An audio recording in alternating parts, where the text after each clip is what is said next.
Baking recipes చేసేటప్పుడు జనరల్గా అందరికీ వచ్చే డౌట్స్ ఏంటి అంటే బేకింగ్ పౌడర్ అంటే ఏంటి, బేకింగ్ సోడా అంటే ఏంటి, బేకింగ్ సోడా వంట సోడా రెండు ఒకటేనా లేదా ఏదైనా డిఫరెన్స్ ఉందా అని మీకు డౌట్ రావచ్చు. ఇప్పుడు మళ్ళీ కొత్తగా బేకింగ్ ఐటమ్స్లోకి ఈనో పౌడర్ వేసుకోవచ్చని చాలా రెసిపీస్లో చెప్తున్నారు.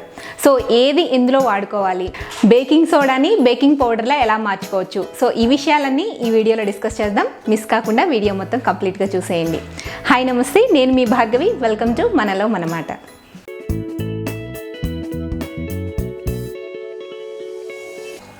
బేకింగ్ పౌడర్, బేకింగ్ సోడా రెండు వినడానికి ఒకేలా వినిపిస్తాయి, చూడటానికి కూడా ఒకేలా కనిపిస్తాయి. అలా అనిపించినప్పటికీ కూడా రెండు ఖచ్చితంగా ఒకటి మాత్రం కాదు. ఈ బేకింగ్ పౌడర్, బేకింగ్ సోడా అనేవి దేనికి యూస్ చేస్తాము అంటే మనం చేసుకునే రెసిపీస్ పొంగడానికి, అలాగే సాఫ్ట్గా రావడానికి వాడుతూ ఉంటాం. ఫస్ట్ మనం బేకింగ్ సోడా గురించి తెలుసుకుందాం. బేకింగ్ సోడా అన్న, కుకింగ్ సోడా అన్న, వంట సోడా అన్న ఇవన్నీ ఒకటేనండి. మనం చిన్నప్పుడు చదువుకునే ఉంటాం కదా, బేకింగ్ సోడా అంటే సోడియం బైకార్బోనేట్. జనరల్గా బేకింగ్ సోడా మనం ఎందులో వేసుకుంటాము, ఇడ్లీ పిండి, దోశ పిండి, పునుగులు చేసుకునేటప్పుడు వేసుకుంటూ ఉంటాం కదా. అందులో ఎందుకు వేస్తాము అంటే జనరల్గా ఆ పిండి అనేది పులుసు ఉంటుంది, కొద్దిగా పులుపు అనేది ఉంటుంది. పులుపు అనేది యాడ్ అయితేనే అది రియాక్ట్ అయ్యి మనం చేసుకునే రెసిపీస్ పొంగడానికి కానీ, సాఫ్ట్గా రావడానికి కానీ ఇది హెల్ప్ అవుతుంది అనమాట. సో మనం దోశ పిండి, ఇడ్లీ పిండిలో వేసుకునేటప్పుడు దానికి ఎక్స్ట్రాగా మనం పులుపుని యాడ్ చేయాల్సిన అవసరం లేదు. మనం ఇన్స్టెంట్గా పిండి కలుపుకునేటప్పుడు ఈ వంట సోడా అనేది వేసుకున్నాం అనుకోండి, దాంట్లో రియాక్ట్ అవ్వడానికి పులుపు పదార్థాలు ఏమీ ఉండవు. కాబట్టి అందులో కంపల్సరీగా మనం నిమ్మరసం కానీ, పెరుగు కానీ, లేదంటే వెనిగర్ కానీ ఇలా పుల్లటి పదార్థాలు ఏవైనా కలిపి మాత్రమే మనం రెసిపీని చేసుకోవాలి. అప్పుడే అది మనకి యూజ్ అవుతుందన్నమాట. ఎప్పుడైనా బేకింగ్ సోడాని పిండిలో వేసిన తర్వాత గంటలు నానబెట్టకూడదండి. మనం రెసిపీ చేసుకునే 5 minutes ముందే ఈ బేకింగ్ సోడా అనేది యాడ్ చేసి మిక్స్ చేసేసుకుని రెసిపీని వెంటనే ప్రిపేర్ చేసేసుకోవాలి. అప్పుడే ఇది రియాక్ట్ అయ్యి మనకి ఎలా కావాలో అలాగే వస్తుంది. అలా కనుక మీరు వేసేసి ఒక 1 hour పాటు అలా వదిలేసి తర్వాత చేసుకుంటే మాత్రం మనకు కావాల్సినట్టుగా రెసిపీ అనేది రాదనమాట. ఇక బేకింగ్ పౌడర్లోకి వస్తే బేకింగ్ సోడాలో ఉండే సోడియం బైకార్బోనేట్తో పాటు ఎసిడిక్ నేచర్ ఉండే మోనో కాల్షియం ఫాస్ఫేట్తో పాటు కొద్దిగా కార్న్ఫ్లోర్ కూడా యాడ్ చేసి తయారు చేస్తారండి ఈ బేకింగ్ పౌడర్ని.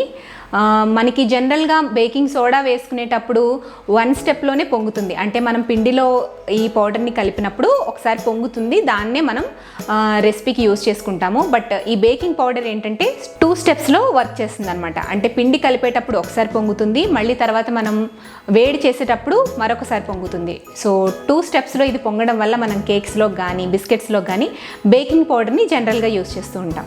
ఇప్పుడు బేకింగ్ సోడా ఎందులో వాడుకోవాలి, బేకింగ్ పౌడర్ ఎందులో వాడుకోవాలో చూద్దామండి. జనరల్గా బేకింగ్ సోడాని ఇంట్లో తయారు చేసుకునే పిండి పదార్థాల్లో వాడుతూ ఉంటాము. పునుగులు వేసుకోవడానికి, వడలు వేసుకోవడానికి, గారెలు వేసుకోవడానికి ఇలా యూస్ చేస్తూ ఉంటాం.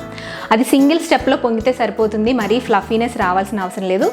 ఆ రెసిపీస్ కొద్దిగా సాఫ్ట్గా ఉంటే చాలు కాబట్టి బేకింగ్ సోడాని వాడుతూ ఉంటాం. బేకింగ్ పౌడర్ ఎందులో వాడతాము, జనరల్గా బేకింగ్ ఐటమ్స్లోనే వాడుతూ ఉంటాం.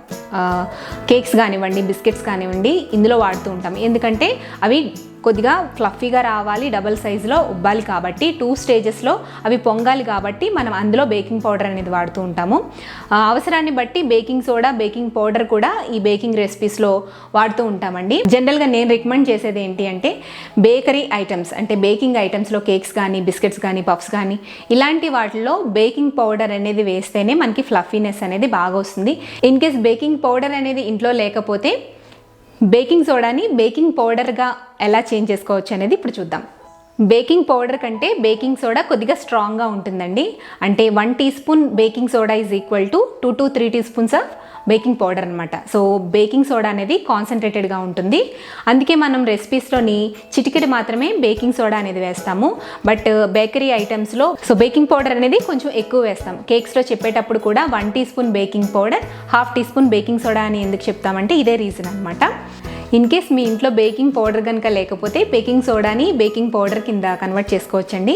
1/2 teaspoon బేకింగ్ సోడా వేసి 1 teaspoon దాకా నిమ్మరసం వేశారనుకోండి, బేకింగ్ పౌడర్ కింద కన్వర్ట్ అవుతుంది అనమాట. సో దాన్ని మనం బేకింగ్ కోసం యూజ్ చేసుకోవచ్చు ఇన్ కేస్ బేకింగ్ పౌడర్ లేకపోతే. ఈ పౌడర్ని స్టోర్ చేసుకోవాలి అనుకుంటే 1 teaspoon దాకా కార్న్ఫ్లోర్ యాడ్ చేసి కూడా స్టోర్ చేసుకోవచ్చు.